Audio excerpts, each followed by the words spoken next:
Hi, everybody. Good morning. My name is Angelica Hofstad. I'm with One Young World, and I'll be your host for today. I want to welcome everybody here in this amazing audience today in Glasgow, and I want to welcome all of our digital attendees as well back home. Behind me, you'll find the Slido code. So please feel free to drop in any questions during the session and reply to any live polls that we may have ongoing as well. It is my absolute honor to introduce the first session of the day on food for thought, rethinking the global food system in the age of the climate crisis. So please, without further ado, join me in welcoming the amazing speakers for today's session, Stephanie Sargent, Arizona Muse, Jamie Crummy, and Aziz Salawu.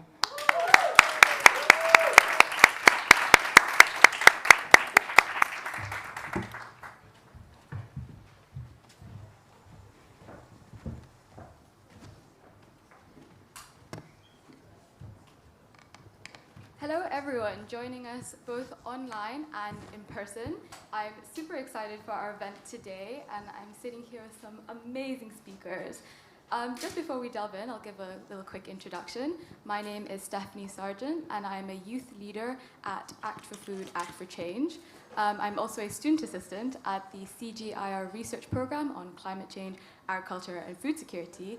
And also, I am a master's student at International Development Studies at Wageningen University. And without further ado, I would like my fellow speakers to introduce themselves. So, yeah, Arizona? Of course. Hi, I'm Arizona Muse. I have been a model for a very long time, and that spurred me into activism because I realized that I didn't know where these clothes were coming from, nor what impacts they were having on the planet, nor the people in the supply chain. And that was just the most exciting journey that I have been on and will ever be on, and I will be on it forever. And that's what I love about activism, is it makes me feel better than I felt before, in spite of educating myself about the doom and gloom of climate change and the future that we're all facing.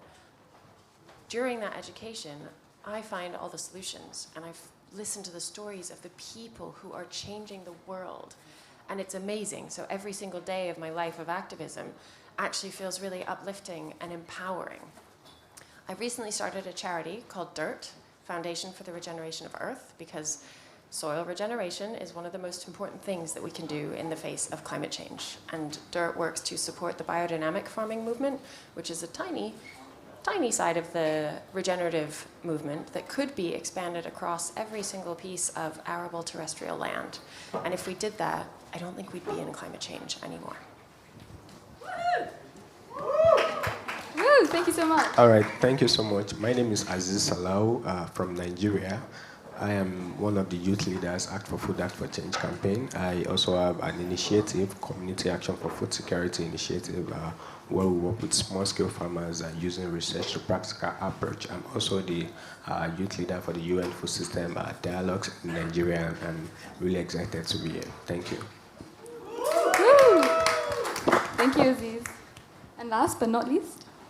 Yes, hello everybody. I'm Jamie Crummy, one of the co-founders of Too Good To Go. And first of all, just a huge thank you for inviting us today, which I hope is going to be a very fruitful discussion. You'll probably see a lot of puns coming in things I say. But yes, a bit more about myself and Too Good To Go. So Too Good To Go is a social impact company that fights food waste. We're on a mission, obviously, to fight food waste, and we have a tech platform, a mobile app, which connects consumers with businesses who have surplus food for sale.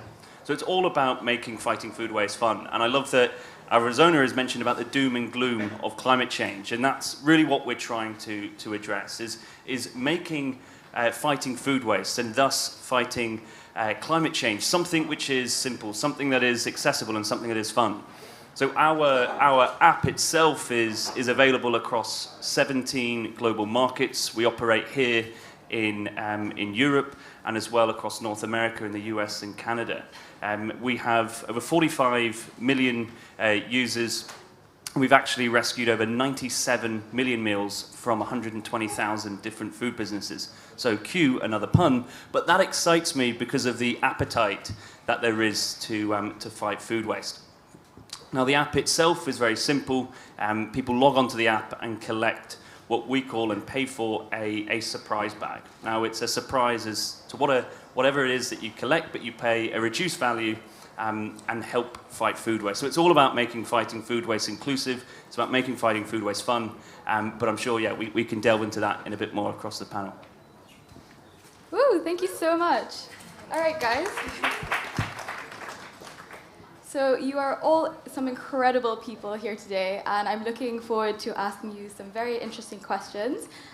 So we will be starting with a little panel discussion and then diving into a Q&A. So please make sure that you have some questions ready, whether you are in person or online. But I will start straight away with a quick question. Actually, it's quite a long question, so I hope you're listening carefully. And please feel free to jump in with whoever wants to start first. So, serving the global demand for food has resulted in a significant strain on the planet's climate. Yet, 2.37 billion people remain subject to food insecurity. What steps need to be taken to create a food system that is sustainable and provides for all? I'll jump in there first. Why not? And I think that's a very pertinent question.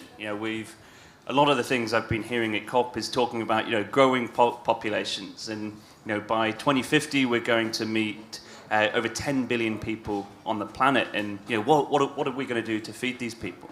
To think of this population boom, we could just go back to sort of the 1970s, 1960s, where there were 2-3 billion people on the planet. So it is quite shocking the rate in which this is growing. But one of the things that I always reflect on when we're talking about this question around how are we going to feed people, and I think it's very simple. We just need to stop wasting so much food. 40% of the food we produce every year gets wasted. A landmass the size of China is used to produce food which ends up in the bin. And you talk about the amount of people who are food insecure, and there's more than enough food being produced to feed everyone. So really food waste here is the true injustice. So how can we make our supply chains more efficient? How can we change consumer perspectives when it comes to food waste itself? And how can we engage businesses, but importantly, how can we engage governments to stand up and start addressing food waste, and thus also addressing food insecurity measures as well? Can I answer the same question? Of course. And then from the beginning side of that story, where the food is grown, from a regenerative food forest, you can feed 200 families on 3 or 4 acres. I mean, it's really, the earth can produce so much bounty of food that we don't have a food problem. We have a how do we grow food problem. So if we just transition into regenerative techniques, biodynamics offers a lot of those, we would be able to feed everyone in a much more localized way on probably much healthier diets. Because after all, is it fair to expect that the whole world should be happy eating rice and corn and soy? Because I don't think that that is a healthy diet from all the books I've read on nutrition. I think it's pretty common knowledge that that's not all right to expect that people who can't afford to buy vegetables should just have rice. So I think that it's the way that we grow, which is the problem, not the quantity. That will sort itself out if we address the way in which we're growing. All right, so for us in Nigeria, part of what we do is to make sure that we work with small-scale farmers, directly. So, and when we talk about food system, it's not just about the producers. It's across the value chain, talking about from production to consumption. Everybody must really get involved. And part of what we do is that we also see how to work with our secondary school students. So what we do is we encourage them to actually, we encourage the school to actually do some sort of school gardening project. So the idea is for us to actually, first of all, change the orientation that, yes, you actually don't have to be on the field to call yourself a farmer. You can actually do these things behind your backyard at home. And this, when we do this for the students, we do the practical and also the theoretical section. So we teach them what they need to know, and we take them to the field. We do some sort of leadership for them to actually say that, yes, they can actually do this even when we are not there. So part of what they do is they plant, they do is a sort of schedule. Okay, I'm the one watering today. I'm the one doing this today. And when they see the plants comes out, they find it very, very interesting. And some of them come back and say, "Oh, yeah, we want to get the seeds. We want to tell our parents we can actually do this." And it keep going and going, and they get interested in the food system. It gets across to everybody because really, for example, in Nigeria, we are over 200 million people, and by 2050 we'll be like maybe double of that. We really need to start doing this ourselves, and talking about our food waste, this is actually very important for us to start adding value to what we do. So most of the vegetables and also tomatoes and some other things are actually highly perishable. So the access to good bad roads leads to these vegetables before they get to the market. It actually gets spoiled. So we need to start doing something like a staple processing zone where we get to process, all these things before it gets spoiled, and it would really help us to do a whole lot of things around the food system. We really need to come together as young people, as policymakers, as farmers. Everybody needs to come together because what is binding us is the food we eat. Because whether you're a farmer, you're an accountant, you're a tailor, anything, you must eat food. And this is what keeps us going. This is what gives us strength, and we really need to work around making our food system more sustainable and more efficient for every one of us. Thank you. That was great answers, guys. And I actually want to jump off what Arizona had said. I also have been noting down some things that you guys have been saying, so don't you worry. But you spoke about regenerative agriculture. And I just wanted to know, what are some of the largest barriers to the mass adoption of regenerative agriculture? And how can we overcome these challenges? And also the other two, please feel free to jump in, of course.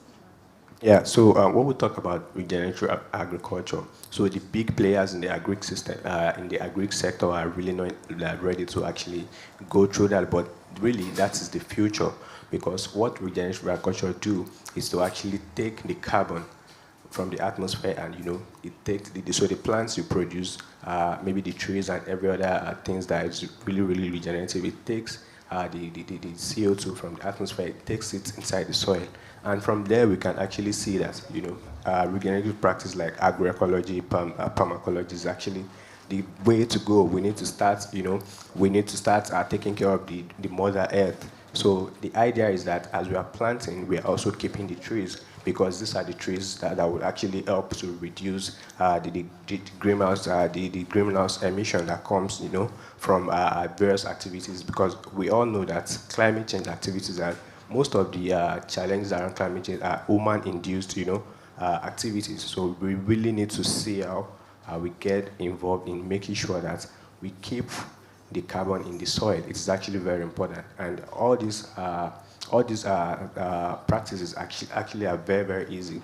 Depending on the climatic, maybe weather condition in our various country, we need to start making sure we engage policymakers to see that, yes, we need to stop doing a whole lot of things. We need to, start naming and shaming those big players, because most of them are really, really involved.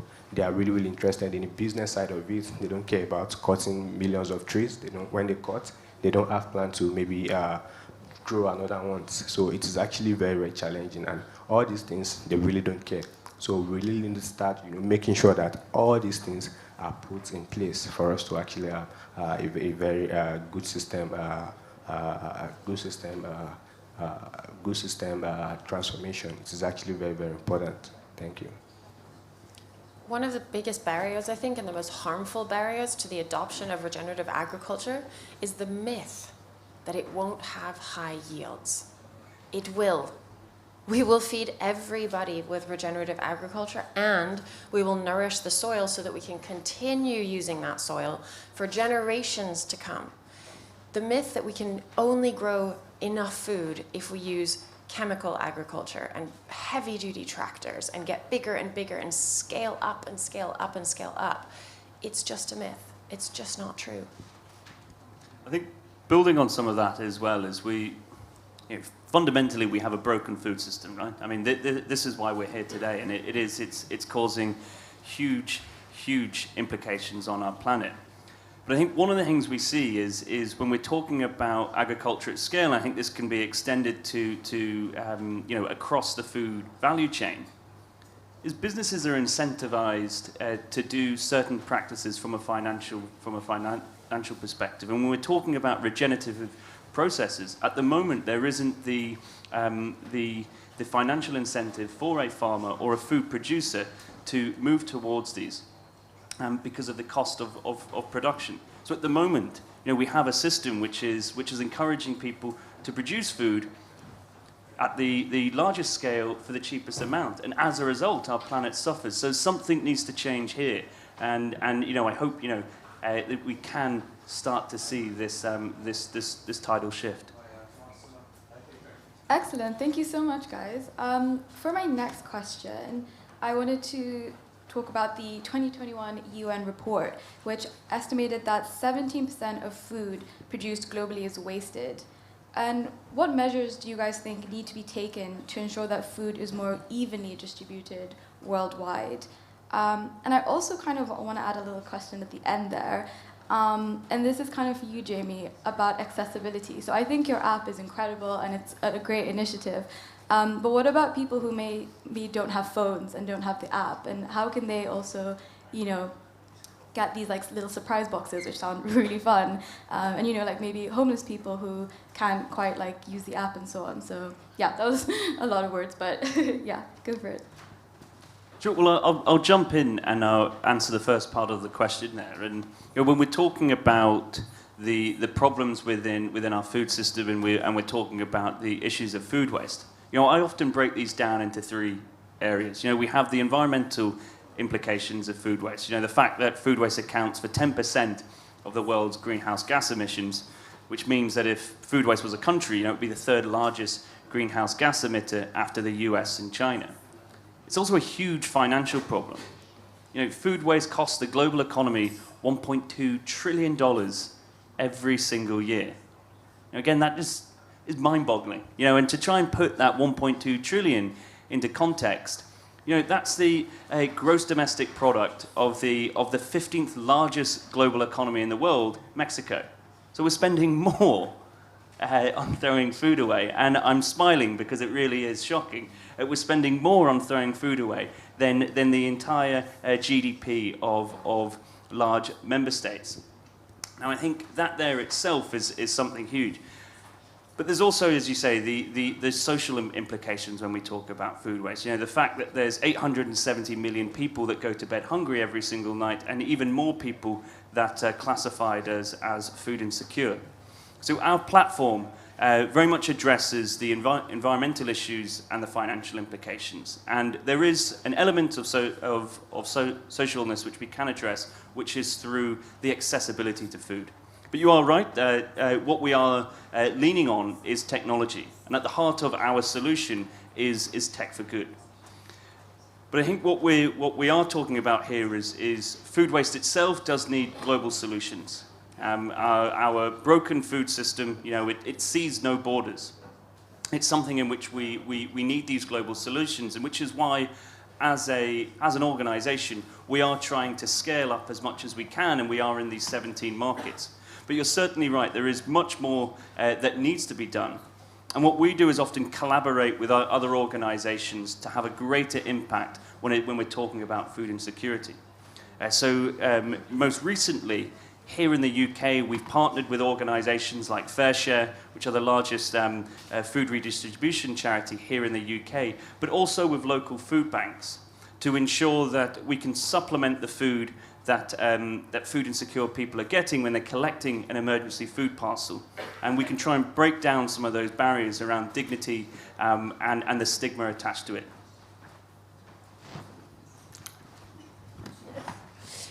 Another thing to know about food waste is that it's not all the same.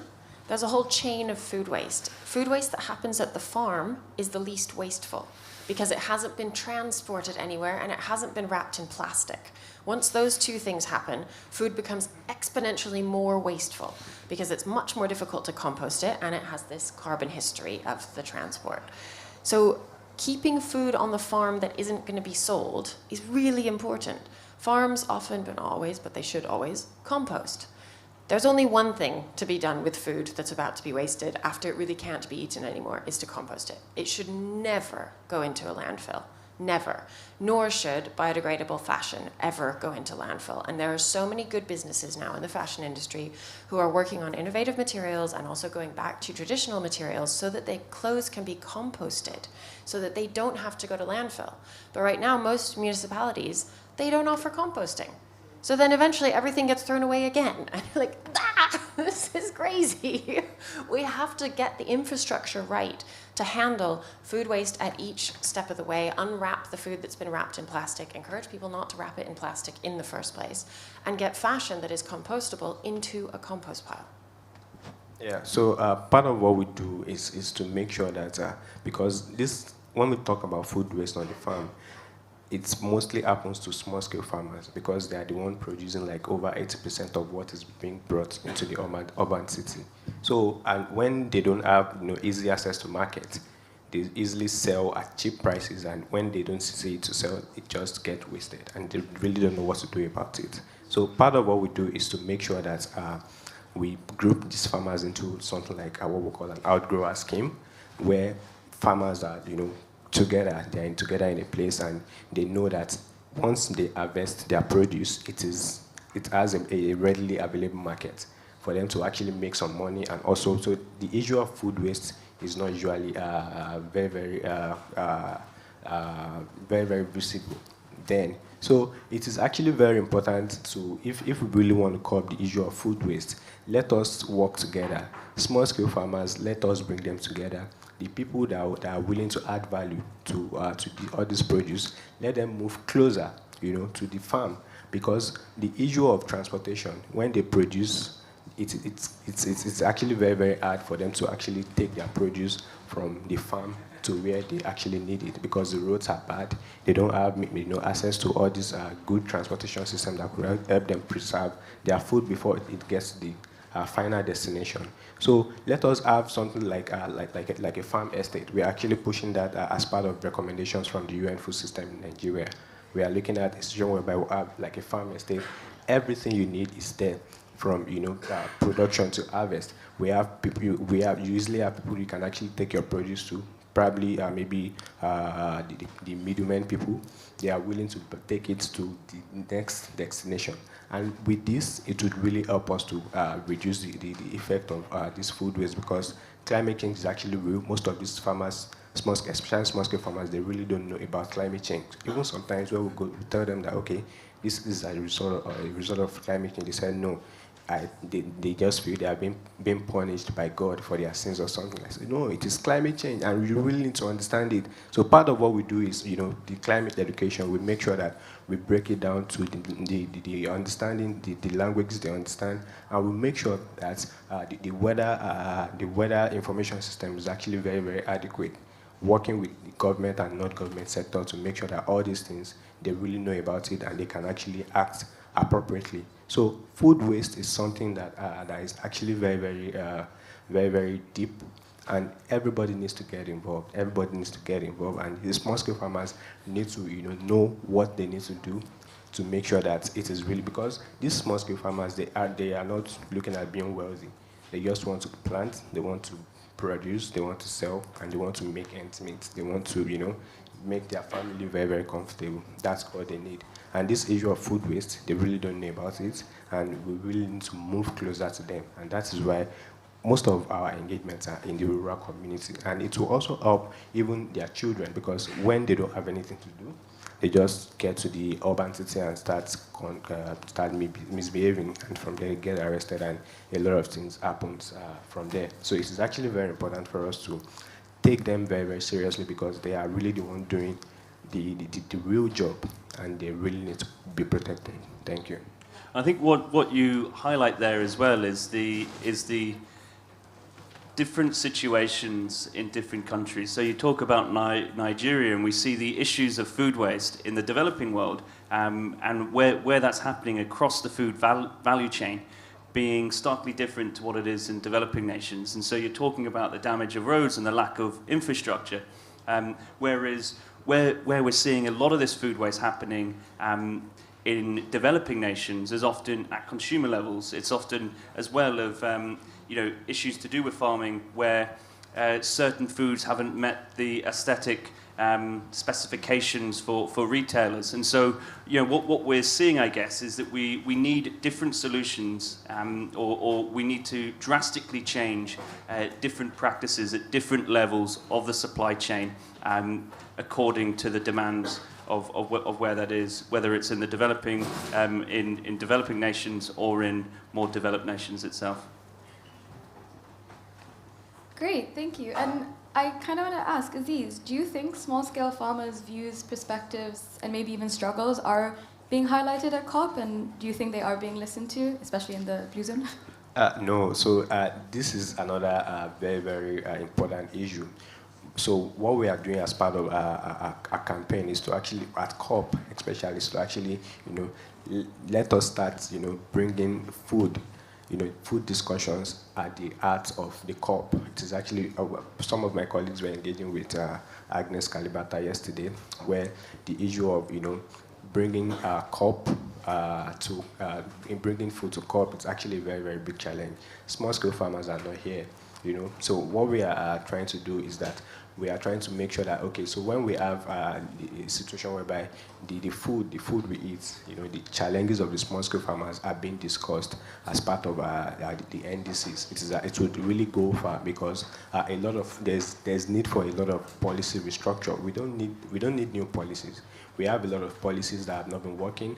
Last year we were all locked in our various rooms. We couldn't go out because of COVID-19. 2019, 2018, nobody thought of, okay, there was going to be a pandemic, a global one for that. You understand? So we just need to, put in place policies, restructure policies that would really help small-scale farmers, be able to push out their voice, and not only pushing out their voice should really be heard. And another challenge is that our leaders, our government really needs to do more because, of course, they are doing a lot of intervention, but are they getting to the right farmers? For example, in Nigeria, the answer is no. So the challenge is that the small-scale farmers are doing a lot in their village, and really they don't really get to engage even with their local leaders. So it's a big challenge, and we really, really, really need to start putting farmers at the front, to make sure that their voice is heard, the challenges they need, it's actually sorted, and also the issue around policies that would really, really help them upscale in a lot of things they do. It's actually very, very important. So for COP, I think the only solution for us to actually get a positive COP outing. COP in 2019 was just like we didn't do anything. It is now getting to that point at the moment because the negotiators, because as a young person, you are not part of the negotiators. The negotiators does not know what the farmers are facing. You understand? So a lot of interest politically, it's actually also affecting these challenges, and we really, really need to start naming and shaming. We need to start calling them to do the right thing for food, for small-scale farmers, and for the betterment of the Mother Earth. Thank you.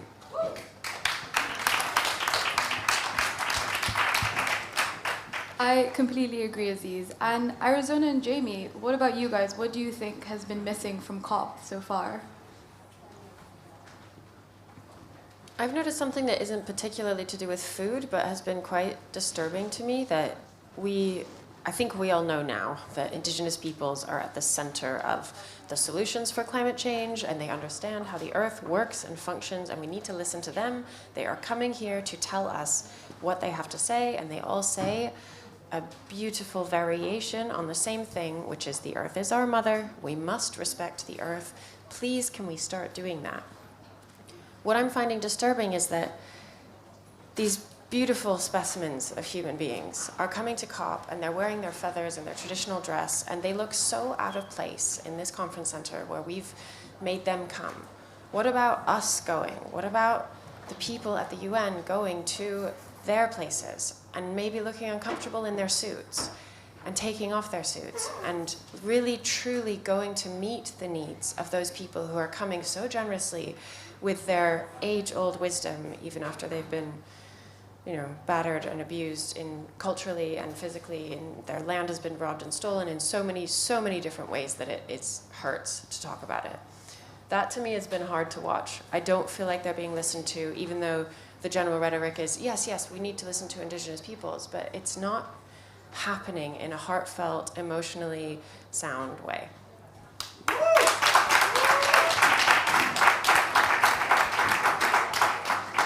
It's quite a hard act to follow. No, I agree with everything that's been said here, and I think our food system is often the forgotten person when it comes to discussions, whether it's Brexit, whether it's COP itself, and we're talking about climate solutions. Food and agriculture accounts for between 25 and 30% of all greenhouse gas emissions. It is the second largest emitter, yet we're not talking about it. And that there really strikes me as something which is just completely wrong.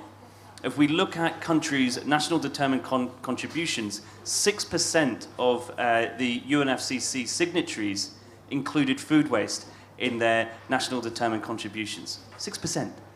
Again, we talk about the issues of the broken issues of our food system, the environmental implications of food waste and our food system at large. Why aren't we talking about this? Arizona talks about indigenous persons, and our food system itself is one of the main causes, if not the main cause, of land system change, of deforestation. So again, it's all connected together, and our food plays a huge part within this. So why isn't it on the agenda? Now, a couple of weeks ago, we launched a campaign at Too Good To Go which called on the UK government, the hosts of COP26, to ensure that our food systems and food waste was brought to the table, was put on the agenda at COP. So if anybody wants to join this campaign, please go to www.fightfoodwaste.co.uk and sign our petition, which is calling on the Prime Minister, which is calling on Boris to actually be a pioneer, to lead, as a leader should, at a conference like COP26, the most important climate conference of the past 5 years, in fact, probably of our generation, where he should be taking leadership and showing that food systems and food waste should be on the agenda.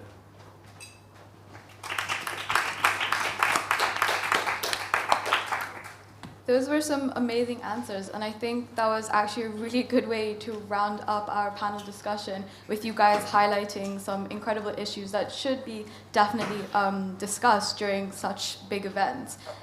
So could we please have a round of applause for our panelists?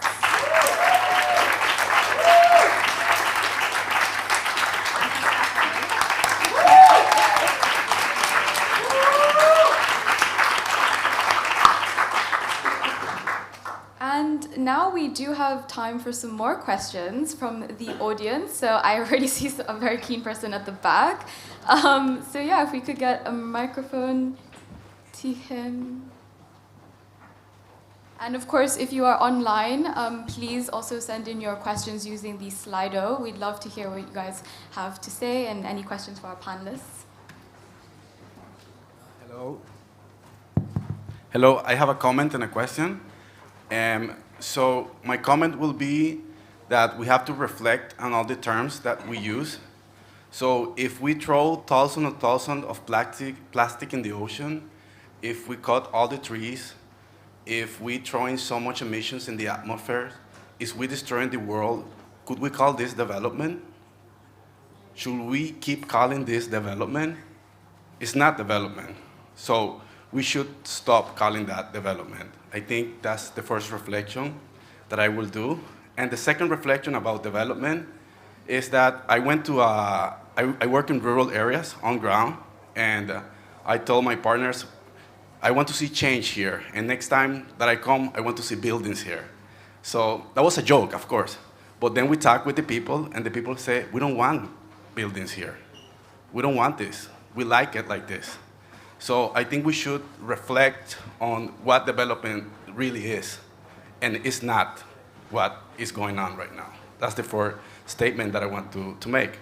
And the other question that I want to do is about food production, because I think that was a really good point of view, that the climate crisis is a productive crisis. It's the way that we produce energy, we produce food, That's the crisis. So I want to hear your point on transgenic and genetic modified food, because I see that firstly that we are eating a lot of that, even if we don't know it. So I want to hear your opinion on that. Thank you.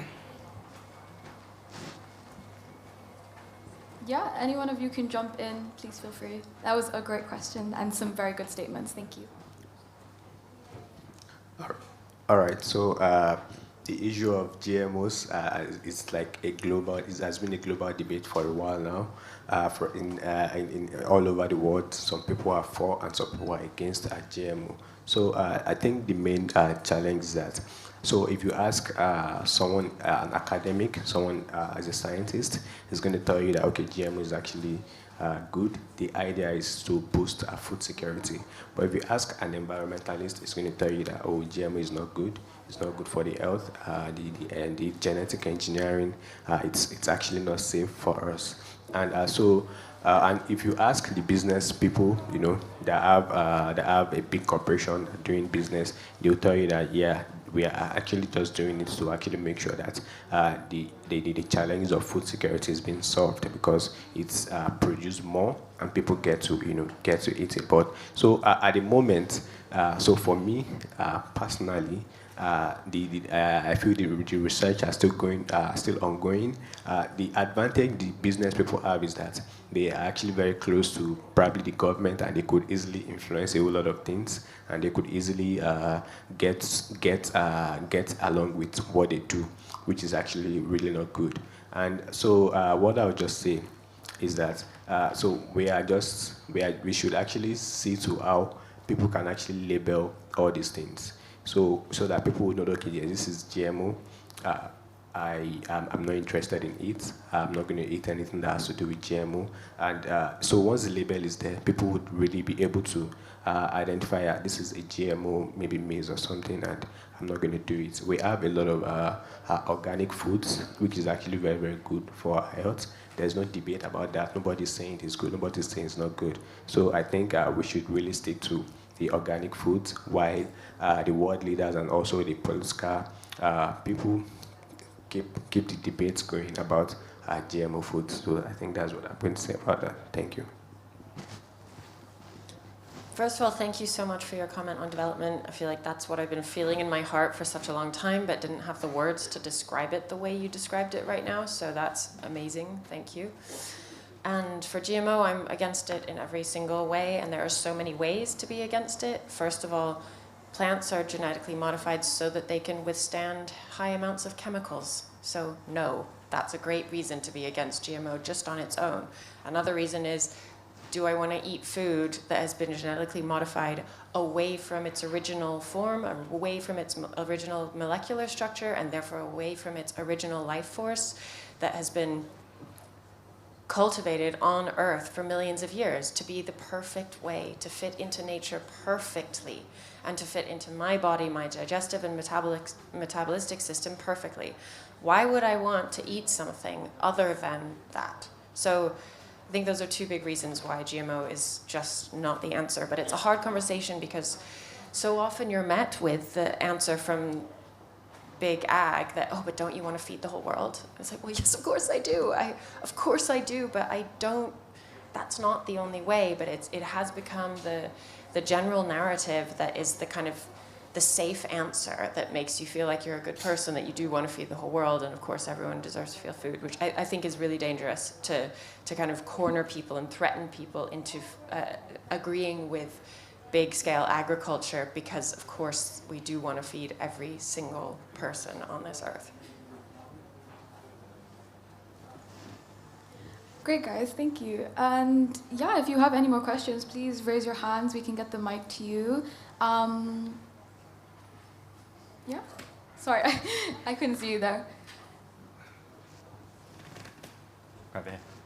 Thank you, panelists. I arrived a little bit late, so this question may be a little bit out of touch, but I was just wondering, in terms of the debate around food systems, we often are ignoring within our own food systems another big thing, which I think a lot of the indigenous and First Nation cultures pick up on, is the biocentricity of our actions, as in we don't take our anthropocentric or human exceptionalism for granted, and we sort of think of ourselves as a a food system in of itself, so we consider animals.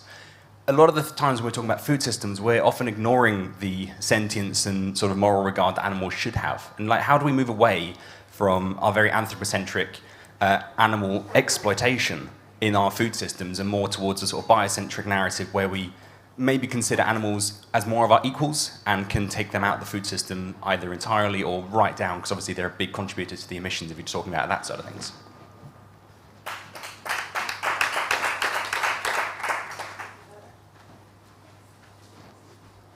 I love to talk about cows, so I'll talk about cows now. Cows have been so deeply misunderstood.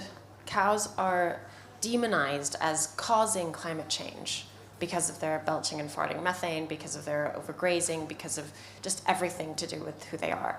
And that is true when you put a cow in a factory on a concrete floor with a roof over its head.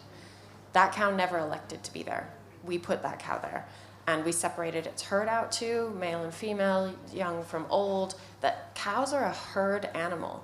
We can never understand what that means to be a herd animal because we are not a herd species. We are quite an individualized species.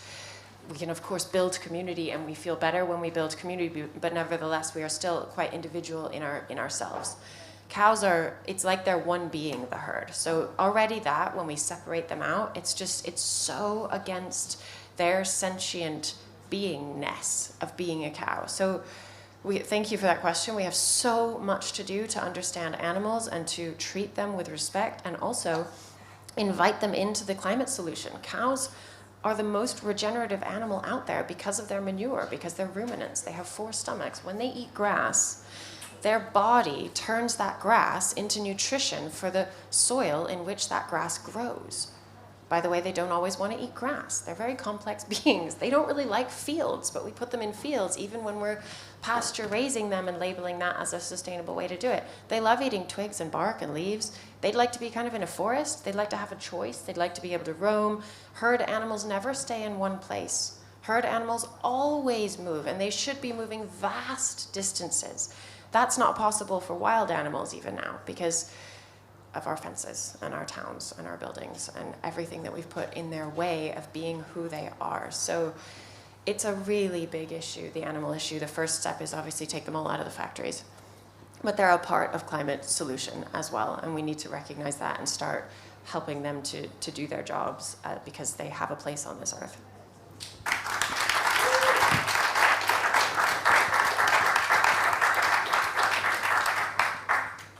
And to just add to what she just said, and that is more reason why we need to bring food to COP, because when we do all these things, aside from the other issues around climate change, we really need to be discussing how we can actually work together with animals, with all creatures, because they work for us. We also need to work for them.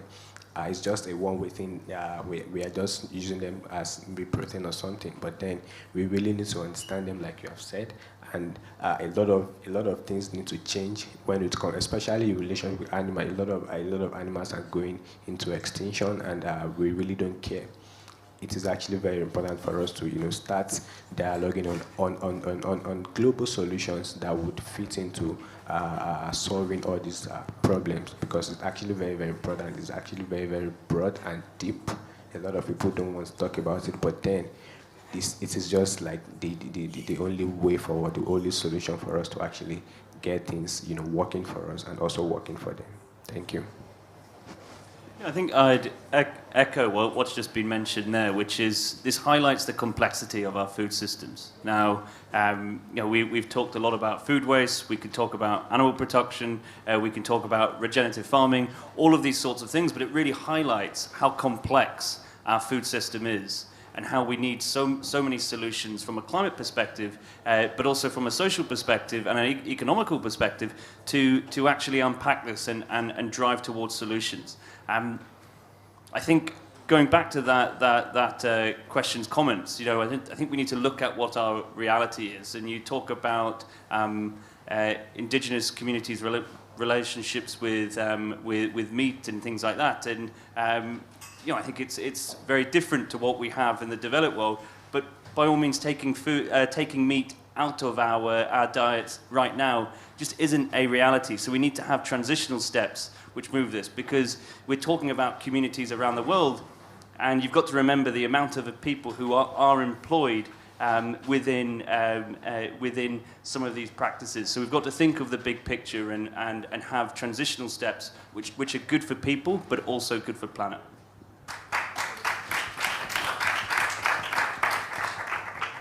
Alrighty, thank you to our in-person audience. Oh, we have another question. Okay, we'll do yours super quickly, and then I want to move online and hear what everyone around the world has to say. But please go ahead with your question. Thank you very much. We've had a lot over the last few sessions, over the last few days, about young people being told they're empowered with their money. So for those that are living in cities now, where should they spend their money? And many people would agree with you, but some of those solutions are not today. So what should they do with their money today? Who should they stop spending it with? Or if you don't want to mention names, where can they go? What can we do? I know there's a really good app which... No, I think it's a good question, and we often forget the power that we as consumers have with our wallet. That there is a vote to people's pockets, but it's also a vote in the polling station. And I think what we need to do as individuals is call on businesses to be far more transparent. But in terms of where to shop and things like that, I think I wouldn't want to name drop a list of amazing places to go and purchase. But I think what we should be doing is maybe shifting away from this narrative of the assumption that individuals are the solution, because we as individuals can often be overwhelmed, as you're talking about, and we're a product of the society and the broken food system in which we're in. And so it is all about collaborative change. It's about grassroots movement demanding for greater transparency, or demanding on big businesses to change their practices. But it's also about businesses changing their way. So how can we create an environment which incentivizes better change from businesses? Whether that is looking at the way in terms of making regenerative farming more commercially attractive to farmers, or actually looking at ways in which big business can find solutions which are good for them, but also good for individuals. And finally, it's about governments leading from the front, and it's creating an environment which changes our system, so it isn't the onus is on the individual, but recognizing that we need systemic change. And for systemic change to happen, it needs consumers or citizens, it needs businesses, and it needs policy. Just super practically, whenever you're shopping, put the word sustainable in front of whatever you want. So if you need a new toothbrush, shop sustainable toothbrush, and all the wooden ones will pop up, and then you can put them in a compost bin, hopefully, after. Just that, like little bits. And of course, there is a bigger conversation to be had as well about who can afford that and who can't. Because this is all, of course, advice for people who have money. If you don't have money, it's a whole nother problem, and it's a systems change problem. It's not your problem. So let's all, as a society, stop guilting people who can't afford to make the sustainable choice, because that's absolutely not their problem. It's the problem of the system. Totally. And it's how can we make good business the right business? And we often talk about the more sustainable option, or the organic option, or the local option is often more expensive.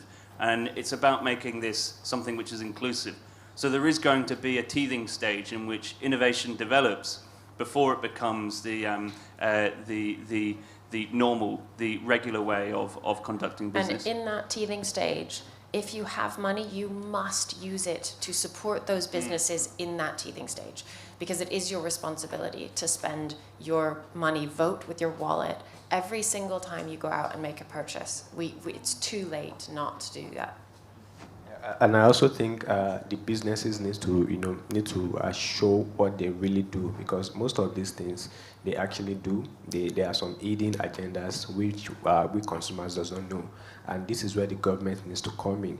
The penalties for doing something that's actually bad is actually just very, very small. Can we see how they can actually change all those things to make sure that they pay through their nose, and from there they can actually say, okay, yes, we need to start doing the right thing, except we want to go back to our various houses. So policy is actually very important because all these policies mostly they really understand because they have expertise that help them look around this and they see how they can actually maneuver their ways around it. So we really also need to build our capacities. We need to need to actually know what is really happening both within and outside for us to really act sustainably. It is actually very, very important. Thank you. One quick final reflection from myself is we're a registered B Corp, which is a community of businesses which put people and planet ahead of the bottom line. And so I would encourage people to explore more at what B Corp is. There's a lot of transparency there. I will put a caveat in, it's not always the most consumer-friendly way of looking at it, but I know B Corp are exploring ways to make that more engaging. But what each organization does, it goes through a robust criteria in which effectively we open our doors to the B Corp community and we're held across 5 pillars and we're measured against that. So again, I would encourage people who want to do something immediately, explore B Corp businesses.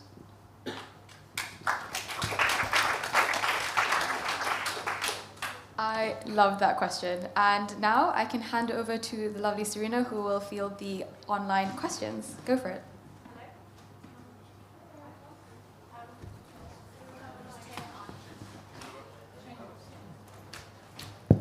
Oh, no, it's on. Thank you. Sorry about that. We've got a question here from Nuha from Pakistan, who's, we've talked a bit about GMO already. And Nuha is wondering, is there any misplaced criticism towards GMOs, and is there any other ways that we can feed growing populations? You go in, I'm talking too much. None of the criticism toward GMO is misplaced. No, I think it's all real and it's true, and some of the ways that we could feed the world instead are with varied, richly nutritious diets filled with vegetables, moderate amounts of meat if you choose to eat meat, definitely don't have to, and less grain. Cereals are one of the most destructive crops to grow. They're very, very harmful, and they're usually genetically modified. They take enormous tractors to harvest and tend to them, so lots of fossil fuel goes to those tractors. There's just so many problems with cereals, and we could grow on a much smaller scale. I like to think of a huge field as a patchwork blanket instead, that instead of having one blanket be one field that grows one thing, you could have that blanket instead be a patchwork of small little farms who grow everything on every farm, because that's what biodiversity is. And we can mimic biodiversity in the farming system by planting native food crops all intertwined together that support each other. There are things called companion plants that grow well together and support each other for different reasons. Like one will be taller and will provide shade for somebody below who likes shade. Their root systems also support each other by passing nutrients back and forth. The answers are numerous. They're all there, which begs the question from me, why are they not being adopted from the people in the blue zone? I've never met anyone or heard of anyone who learned the details about regenerative agriculture and said, I don't think that's a good idea. I don't think that's going to work. We shouldn't really go down that path. So it begs the question, do they know?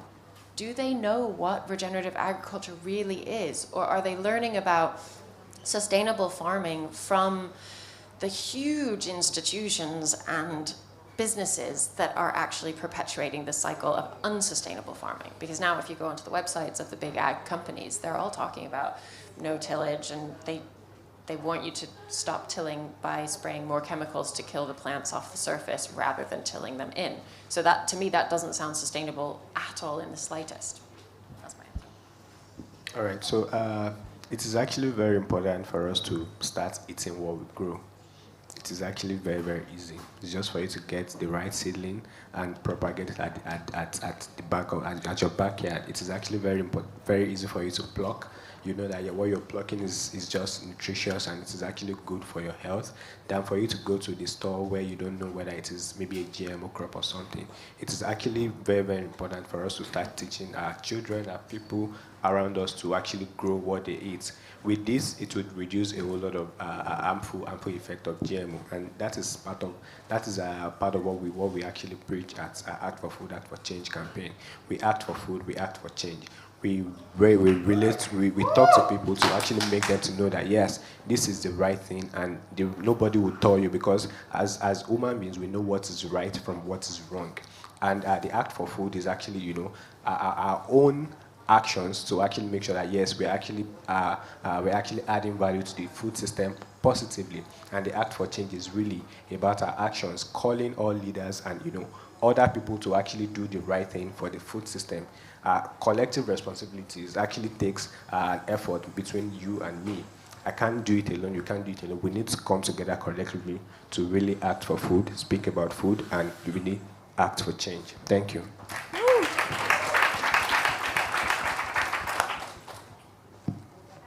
So, second question here. We've got Chiara from Italy, who's asking how grassroots non-profit leaders can better connect with big business to combat agricultural degradation, and how to frame the business case.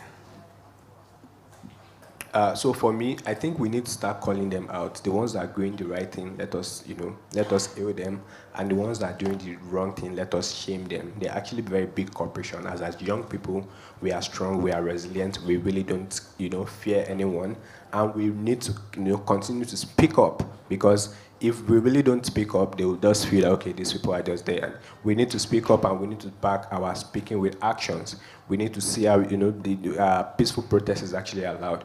We need to bring ourselves together. We need to march to their gates and tell them that, yes, this is what we're doing.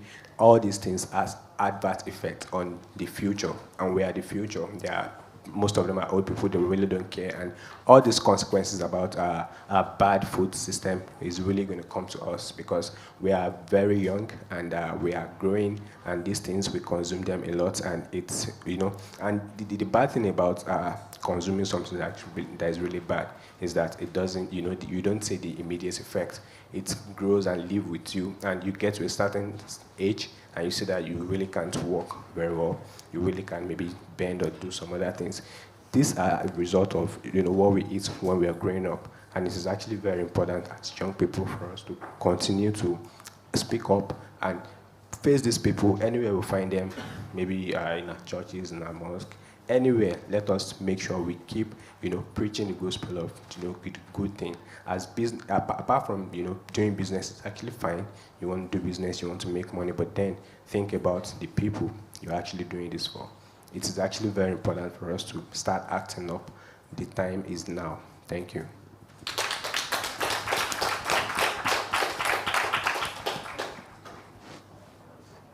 Should we do one more? Yeah, let's do one more. Okay, so we've got a question here from Cormac, who's asking, could you talk more about the social benefits of regenerative agriculture, localized food systems, and stopping waste? That's a fun thing to talk about. A big question, yeah. You want to go first, Jamie? Well, I'll talk a bit about the stopping waste piece. And without trying to sound like a broken record, when we're talking about how to change food waste within our system, I always talk about collaboration, and this is a collaborative effort. There's no one person, there's no one organization who is going to solve the food waste crisis we're in. But it is with working with each other, with collaborating with other organizations, with collaborating with businesses.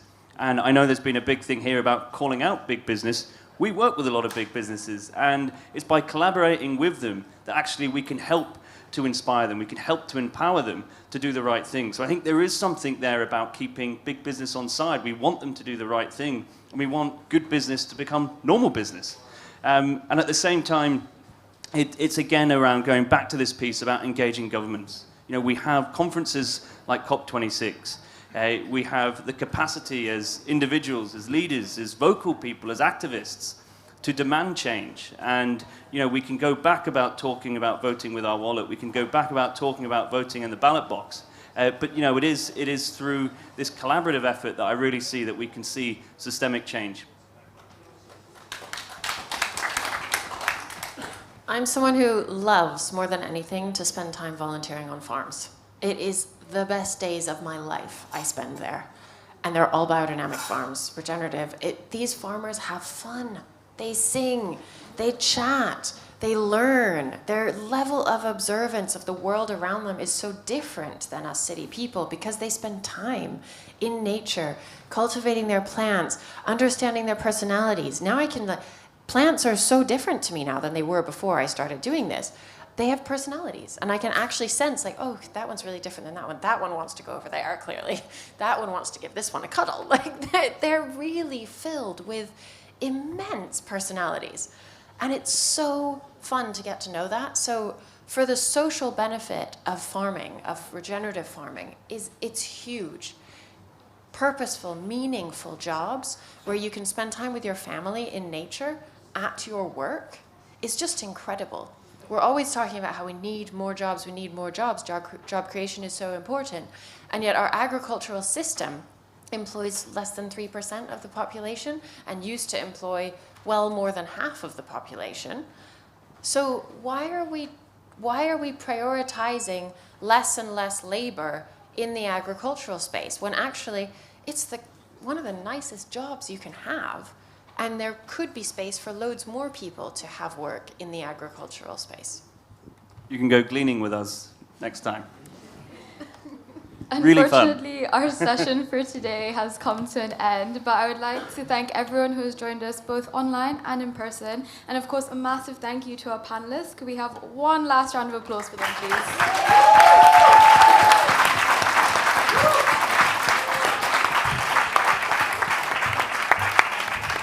Honestly, that was such an amazing session, amazing questions, such insightful answers. So thank you again, everybody. And do tune in for the next session and stay around for the next session at 12. Thank you again.